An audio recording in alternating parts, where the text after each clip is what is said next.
السلام علیکم. والصلاة والسلام على رسولنا محمد سيد الأولين والآخرين مدد سادات أصحاب مدد مشايخ دستور مولانا شاء الله فاز حسين شيخ محمد مدد طریقتنا الصحبة والخير في الجميع. بسم اللہ الرحمن الرحیم. وَأَنَّ هَذَا صِرَاطِي مُسْتَقِيمًا فَاتَّبِعُوهُ وَلَا تَتَّبِعُوا السُّبُلَ فَتَفَرَّقَ بِكُمْ عَنْ سَبِيلِهِ. صدق اللہ العظیم. اللہ عز و جل فرماتا ہے سیدھے راستے پر قائم رہیں، سیدھے راستے سے مت بھٹکے. اگر آپ سیدھے راستے سے بھٹک جائیں گے تو آپ گمراہ ہو جائیں گے. آپ کے سامنے بہت سے غلط راستے آئیں گے. یہ ایسے راستے ہیں جن کا کوئی آخر نہیں ہے اور وہ آپ کو تباہ کر دیں گے. اب راستہ بالکل صاف اور ظاہر ہے.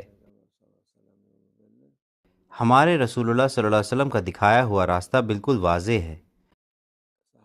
تمام صحابہ اکرام، اہل بیت اور فقہ اور عقیدہ کے امام جنہوں نے آپ صلی اللہ علیہ وسلم کی پیروی کی، وہ سب اسی راستے پر چلے ہیں.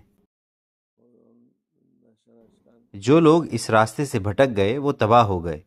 انہوں نے اپنے ساتھ ساتھ بہت سے دوسرے لوگوں کو بھی گمراہ کیا اور تباہ کر دیا.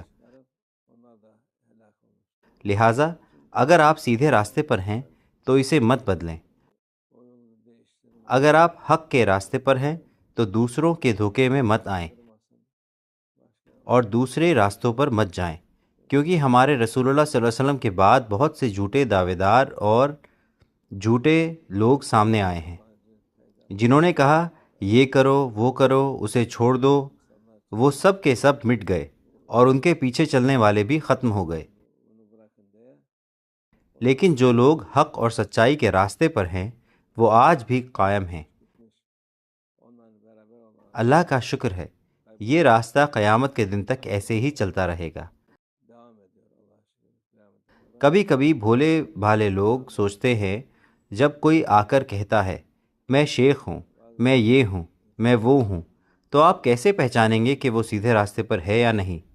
جو انسان ہمارے رسول اللہ صلی اللہ علیہ وسلم کے راستے پر چلتا ہے، نماز اور دعائیں پڑھتا ہے اور اہل بیت اور صحابہ اکرام کی عزت اور ان سے محبت کرتا ہے، وہی سیدھے راستے پر ہے.